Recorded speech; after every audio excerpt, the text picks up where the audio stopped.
Hello students, welcome you all in English classes of RDS group of school. So class, today we will start our syllabus of English and I hope you have done your thought and syllabus of all three copies of your literature and language and as well as your supplementary. And class, please your handwriting should be very good. Please take care that your handwriting should be very good. Your work should be very good. Okay, and one more thing I would like to tell you that please you should watch all the videos of all the subject very carefully. Do please not to concentrate only doing your work, that you are doing your work and you are not watching all the videos, that it will be harmful for you. Okay class, so what you have to do, you have to watch all the videos of the all subject. Okay, so today I'll teach English literature first chapter, that is three questions. What is the title? The title is three question. As you know by the title that the story will be relating somewhere three question. जो story होगी वो कहीं ना कहीं तीन question से relate करती है. अब वो क्या होगी, we will come to know in the story कि किस तरह के क्वेश्चन है, कौन पूछता है, किससे पूछता है, वो हम इस स्टोरी में ही जानेंगे. अ किंग हैज़ थ्री क्वेश्चन. तो इसमें क्या स्टोरी होती है, एक राजा होते हैं, एक राजा होते हैं और राजा होते हैं. A king has, wait a minute, okay let's get started. A king has three question. एक राजा होते हैं, उनके तीन क्वेश्चंस होते हैं. And he is seeking answer of them, और वो उनके आंसर्स को फाइंड आउट कर. He wanted to know the answer of all three questions only. What are the question, what are the question does the king get, and at last the king was able to get the answer of his question or not, we will come to know in the story. So let's move forward with me. And class, when you are learning your chapter, you should keep a pencil in your hand to write the vocabs. So do you know why we read the story? We just read the story to improve your vocabs, ताकि हमारी vocabs जो होती हैं वो improve हो, हम थोड़ी story के थ्रू vocabs को समझ सके. और अगर आप vocabs नहीं लिख रहे हैं तो it will somewhere will not give you a benefit. So आप बुक के साथ पेंसिल भी लेकर बैठें. Okay. The The thought came to a certain king that he would never fail if he viewed three things. तो एकदम से क्या होता है, एक राजा के मन में एक बात आती है, दैट ही वुड नेवर, वो कभी भी फेल नहीं होगा. इट मीन्स यानी वो कभी भी उसका कोई भी काम खराब नहीं होगा अगर उसे तीन क्वेश्चंस का आंसर मिल जाए. अगर उसे तीन क्वेश्चंस का आंसर मिल जाए. दीज थ्री थिंग्स वर, वो तीन चीज़ें क्या थी अब हम जानेंगे. What is the right time of to begin something, किसी भी चीज़ को स्टार्ट करने का क्या राइट टाइम होता है. कि अगर उसे ये पता चल जाए कि किस टाइम हम किसी वर्क को स्टार्ट करेंगे तो वो सही होगा, तो उसका पहला क्वेश्चन क्या होता है, उसका पहला क्वेश्चन ये होता है, what is the right time to begin something, कि किसी भी चीज़ को सही स्टार्ट करने का सही टाइम कौन सा होता है. Which people should be listen to, हमें किन लोगों की बातों को सुनना चाहिए, हमें किन लोगों की बातों को फॉलो करना चाहिए. It was his second question. What is the most important thing for him to do, और उसके लिए दुनिया में सबसे इम्पॉर्टेंट चीज़ कौन सी है करने के लिए. तो ये उसके थ्री क्वेश्चन हैं जिनके वो आंसर क्या चाहता था, कि उस इन तीन क्वेश्चंस के आंसर वो चाहता था. कि किसी भी चीज़ को स्टार्ट करने का सही टाइम कौन सा होता है. ओके, और हमें किन लोगों की बातों को सुनना चाहिए. And the last one, what is the most, हमारे लिए सबसे इम्पॉर्टेंट चीज़ क्या है. The king therefore The king therefore sent messenger throughout the kingdom promising a large sum of money to anyone who would answer. तो वो क्या करता है, किंग अपने मैसेंजर्स को पूरे किंगडम में भेज देता है, और वो बोलता है कि वो जो भी उसे इन तीन क्वेश्चंस का आंसर देगा वो उसे बहुत ज़्यादा, उसे क्या देगा, प्राइज़ देगा, मनी देगा, प्राइज़ में सम ऑफ मनी, यानी उसे पैसा देगा जो भी उसके इन 3 क्वेश्चंस का आंसर दे देगा। तो वो पूरे मैसेंजर को पूरे अपने किंगडम में ये चीज़ इस बात का अनाउंसमेंट करा देता है। Many wise came to the king, और बहुत सारे जो वाइस मैन होते हैं वो आते हैं, but they all answer question differently, लेकिन वो सब जो होते हैं वो क्वेश्चंस के डिफरेंट डिफरेंट आंसर दे रहे थे। कोई कुछ बता रहा होता है, कोई कुछ बता रहा होता है, कोई कुछ बता रहा है, यानी सबके जो आंसर्स होते हैं वो डिफरेंट होते हैं। So it makes the king confuse, ये किंग कंफ्यूज हो जाता है कि सब तो अलग अलग बता रहे हैं। फिर क्या होता है,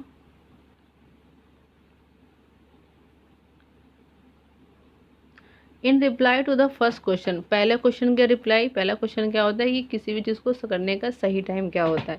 तो पहले क्वेश्चन के रिप्लाई में कुछ लोग क्या कहते हैं, king must prepare a time table, कि उसे एक टाइम टेबल बना लेना चाहिए, and then follow it strictly, और उसे स्ट्रिक्टली फॉलो करनी चाहिए। Only this way they shed could be do everything add, तभी वो हर चीज़ों को प्रॉपर टाइम में कर सकते हैं टाइम टेबल बनाकर। Others said that it was impossible to decide advance the right time for doing something, और कुछ लोग कहते हैं कि इम्पॉसिबल है, किसी भी काम को कब करना है, स्टार्ट करना है, ये कोई जान नहीं सकता। The king should notice all that was going on, avoid foolish pleaser, और जब जो जो फिर किंग क्या नोटिस करता है, ये सब यूजलेस बातें हैं, कोई भी उसके क्वेश्चन का सही आंसर नहीं दे रहा है।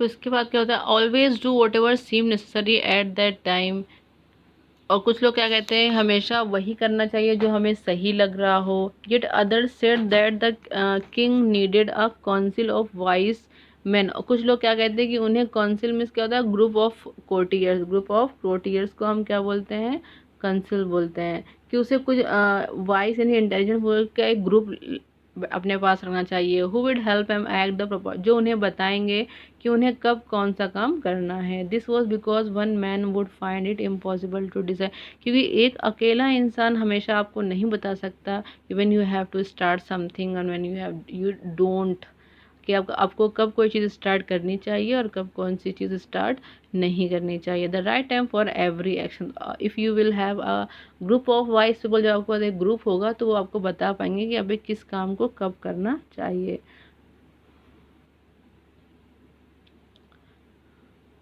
But then other said that there was some things which could be urgent, तभी वहीं पे कुछ लोग होते हैं वो क्या बोलते हैं कि कुछ चीज़ें ऐसी होती है जो एकदम से हमारे सामने आ जाती हैं, अर्जेंट होती हैं, ठीक है। This thing could not be wait to this, लेकिन और उनके लिए हम वेट नहीं कर सकते हैं कि हम ग्रुप को बुलाएं, हम डिस्कशन करें, काउंसिल को बुलाएं, उनसे पूछें।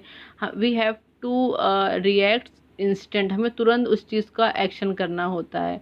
तो ऐसे में क्या करना होगा, in order to decide the right time for doing something it is necessary to live in the future, और किसी भी चीज़ का अगर फ्यूचर में हमें डिसाइड करना है कि उसको हमें करना है या नहीं करना है, उसके लिए तो हमें क्या करना पड़ेगा, उसके लिए तो हमें टाइम चाहिए।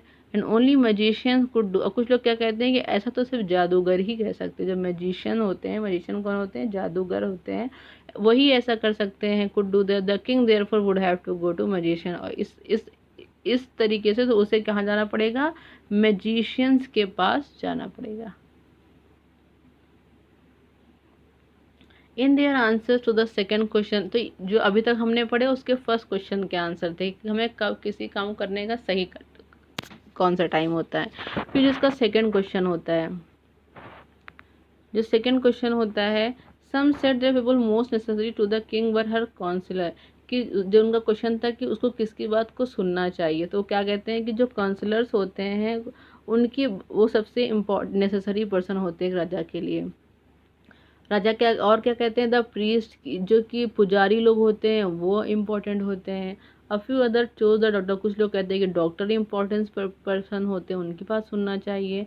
And yet others said that his soldiers were the, और कुछ लोग कहते हैं कि सोल्जर्स मोस्ट इम्पोर्टेंट पर्सन होते हैं, हमें उनकी सुनना चाहिए। तो ये भी क्या है कि उस जो राजा को जो है ना वो डिफरेंट डिफरेंट आंसर मिल रहे हैं सबसे।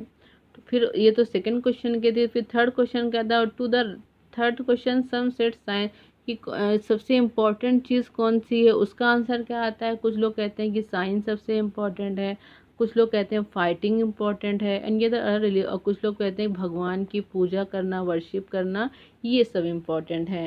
As the answer to his question were so different, जैसा कि जितने भी आंसर थे वो इतने डिफरेंट थे, इतने अलग थे, the king was not satisfied, तो जो किंग था वो सेटिस्फाइड नहीं हुआ, एंड गेव नो रिवॉर्ड, उसने किसी को भी कोई भी इनाम रिवॉर्ड नहीं दिया।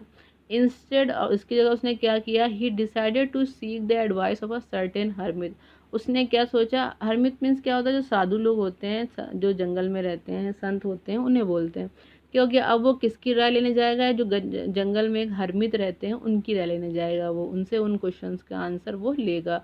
वो क्योंकि वो अपनी विजडम के लिए, अपनी इंटेलिजेंस के लिए बहुत दूर दूर तक जाने जाते हैं, कि वो बहुत इंटेलिजेंट हैं, बहुत उनके वो बहुत वाइस हैं, इसलिए वो डिसाइड करता है कि वो उन हर्मित के पास अपने क्वेश्चंस के आंसर लेने जाएगा।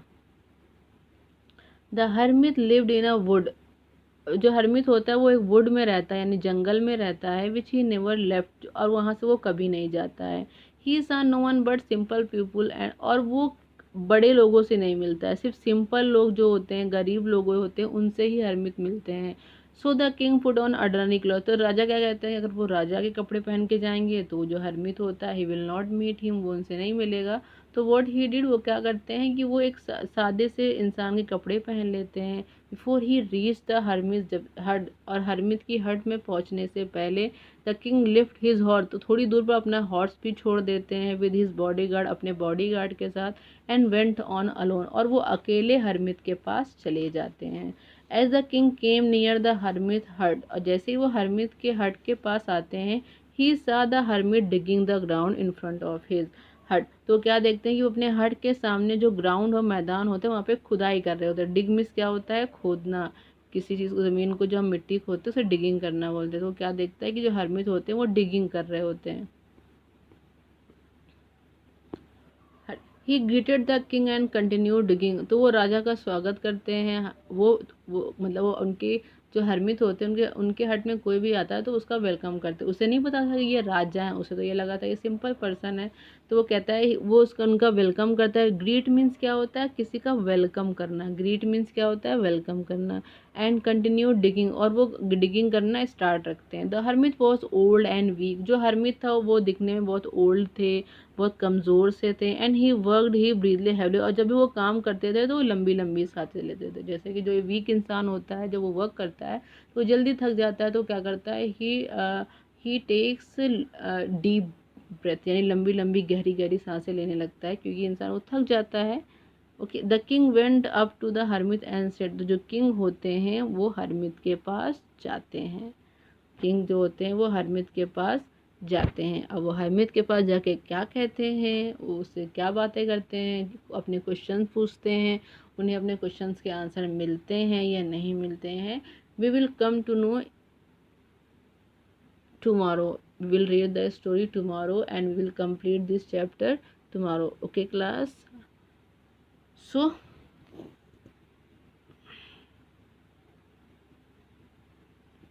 revise the story one more time with yourself, see that you are able to understand the story or not. Thank you.